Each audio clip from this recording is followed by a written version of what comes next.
Samajwadi party में मुस्लिम लीडरान के इस्तीफा देने का सिलसिला मुसलसल जारी है। झड़ी ले गई हुई है इस्तीफा देने की।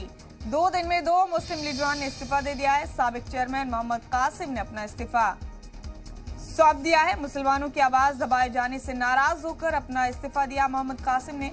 बुध को सपा लीडर सलमान जावेद ने अपना इस्तीफा दिया था। समाजवादी पार्टी में इस तरह से मुस्लिम लीडरान के इस्तीफे देने का सिलसिला लगातार जारी है। इन मुस्लिम लीडरान ने अखिलेश यादव पर मुस्लिम लीडरान के हवाले से, मुस्लिम तबके के हवाले से खामोश रहने का इल्जाम लगाया।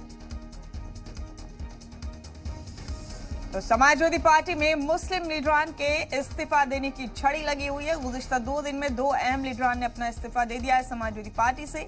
इन्होंने अखिलेश यादव पर मुस्लिम तबके के लिए, मुस्लिम लीडरान के लिए खामोश रहने का इल्जाम लगाया।